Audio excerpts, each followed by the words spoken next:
नमस्कार, आपका स्वागत है क्लास 12th के एक तीसरे वीडियो में। पहले क्लास में मैंने एल्युमिनियम बताया था, दूसरा में कॉपर बताया था, तीसरा है आयरन की बारी। अब आयरन कैसे निकाला जाता है और से उसको बताते हैं। जैसे कि आपको अगर ट्रिक पढ़े होंगे तो पता होगा कि क्या है। पहला कि हमको पहले लिखना है नशा, NaSSA। हम नहीं पढ़े तो बाद में पढ़े देखिएगा, लिख देते हैं NaSSA थी नशा, और उसके बाद टी बी। ठीक है, बाद में बताते हैं। ऑक्सीडेशन नंबर याद है तो लिखना है, नहीं याद है नहीं लिखना है। N4 name of, A4 atomic number, A4 atomic mass, S4 state, S4 याद है। S4 यहाँ हम सिंबल लिखते थे, याद है ना, पिछले क्लास में अगर पढ़े होंगे तो पता होगा, यहाँ सिंबल लिखाता है। और ये टाइप, और ये ऑक्सीडेशन नंबर, और V4 वैलेंसी। कह रहे होंगे कि खाला छोड़ देते हैं बार बार, तो इसलिए छोड़ते हैं कि तुम पिछला वीडियो अगर देखा है, अगर मेरा रेगुलर वीडियो देखता है तब ना तुमको पता चलेगा, नहीं तो खाली काम पड़े पर आएगा तो कैसे पता चलेगा तुमको। तो इसीलिए छोड़ ले रहते हैं सबको। आइए ऑक्सीडेशन स्टेट इसका देखो, तो यही को पढ़ के बताते हैं कि नेम ऑफ एलिमेंट है आयरन, एटॉमिक नंबर 26 याद होगा तुमको। ये है इसका एटॉमिक मास है 5585, 5585 ऐसा ही आसान है।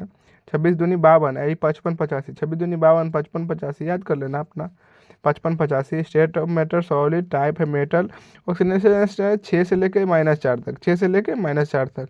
देखो 26 में 6 है ना, बोला 26 से 6 इस लेके -4, 2 से -4 ऐसे करके। और वैलेंसी 3 है, वैलेंसी कितना है 3। इसको निकालना पड़ेगा, अपना देख लेना। 2 8 18 18, मतलब देखो 2 8 18, 2 8 18 18 16 16, और ये 16 2 18 हो गया, और 18।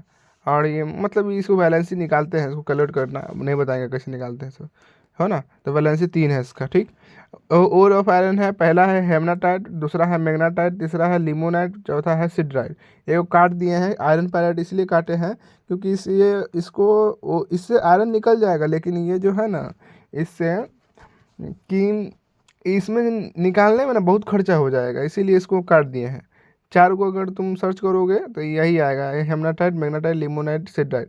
बोले आगे अब याद कैसे करेंगे, देखो। तो याद करेंगे कैसे, याद करेंगे देखो। पहले तो ये हम लोग जानवे करते हैं कि हम सब अपना घर में क्या याद करते हैं, मतलब सब कुछ लोहे का यूज करते हैं। तो जो हम लोग सब है ना, हम लोग सब, उसी से याद करना है इसको, हम लोग सब। H4 देखो यहाँ पे हम लोग सब, ट्रिक है ना। हम लोग सब आयरन का यूज करते हैं ना, हम लोग सब आयरन का यूज करते हैं। तो H4 हम से हेमनाटाइट, म से मैग्नाटाइट, ठीक ना, ल से लिमोनाइट, और सब से सिडराइट, है ना। तो hematite, magnetite, limonite, siderite, hematite, magnetite, limonite, siderite, hematite, magnetite, limonite, siderite. ठीक है, अब इसको फार्मूला याद करते हैं। देखो पहला है Fe2O3, Fe2O3, O3 ओजोन का होता है, नहीं याद हो रहा था Fe2O3, Fe2 ऐसे याद कर लो, Fe2 4 2 है ना, फिर 4 2 और ओजोन, 4 2 ओजोन ऐसे तरीके से, लेकिन हमको याद है Fe2O3 और ये Fe3O4। अब तू दो बार में कन्फ्यूजन कर जाएगा, देखो कहाँ कन्फ्यूजन मारेगा तुम। ये 2 और 3 तुमको दिमागे में नहीं काम करेगा कि कैसे याद करना है। 3 4 तो याद कर लेगा, लेकिन ये 2 3 दिमागे नहीं काम करेगा। 2 के बाद 3, 3 के बाद 4। देखो यहाँ पर अगर ई याद हो गया तो ये आराम से याद हो जाएगा, ई याद हो गया ये याद हो जाएगा। देखो तो अब तुमको हम बताते हैं ट्रिक। ABCD पढ़ा है, तो ABCD में H पहले आता है कि M पहले आता है, तो H पहले आता है ना, तो पहले H आता है, इसीलिए पहले 2 लिखेंगे। देखो Fe2O3, मतलब पहले 2 लिखना है, H4 हेमनाटाइट में Fe2O3, मतलब 2 के बाद सीधे 3 लिखना है टपाक से। अब मैग्नेटाइट में एम 2 के बाद ना आता है मैग्नेटाइट। ये ट्रिक तो थोड़ा बताइए दिए, लाइन से लिखेगा तो यहाँ पे 3 आएगा, आ फिर 3, फिर 3 के बाद पटाख से क्या लिखेगा, 4 लिख देगा। इस तरीके से दो गो फॉर्मूला याद होगा कि नहीं।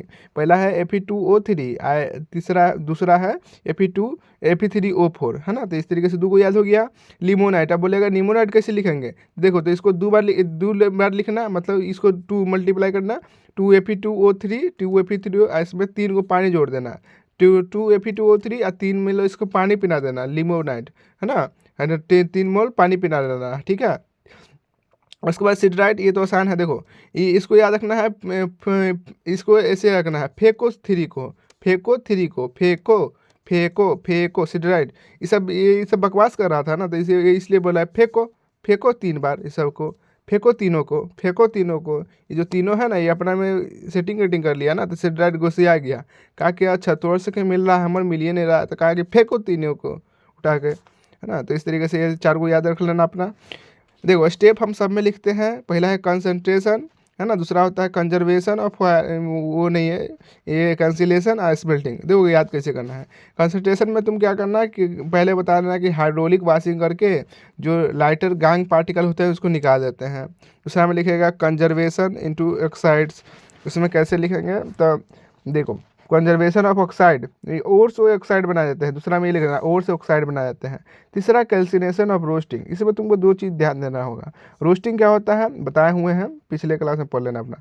रोस्टिंग क्या है, उसको मैं रिजर्वेटरी फर्नेस, देखो यहाँ पे 2 को चीज़ याद रखना है, एगो रिजर्वेटरी फर्नेस, एगो है ब्लास्ट फर्नेस।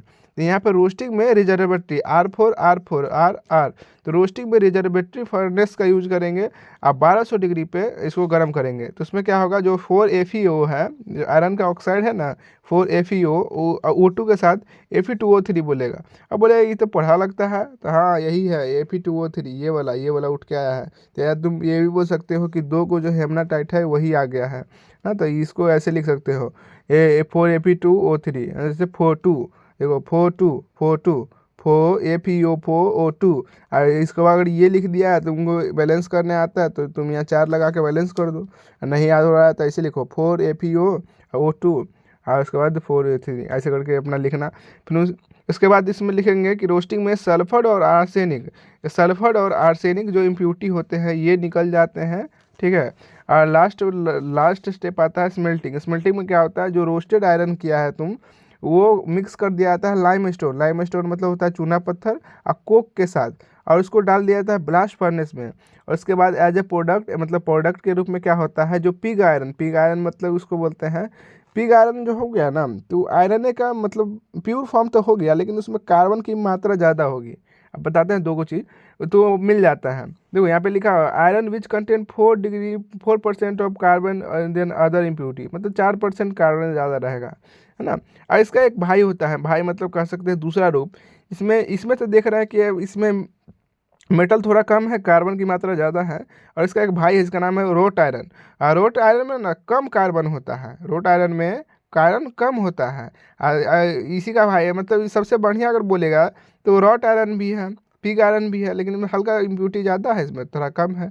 तुम लास्ट में ये भी लिख सकते हो कि now from pig iron wrought iron is obtain which contain less carbon as compare to pig iron. इस तरीके से तुम अगर लिख दिए तो तुम्हारा बताइए दिए हैं कि कॉपी पे कौन लुटेगा, एग्जामिनर, और तुमको नंबर दे देगा बढ़िया सा।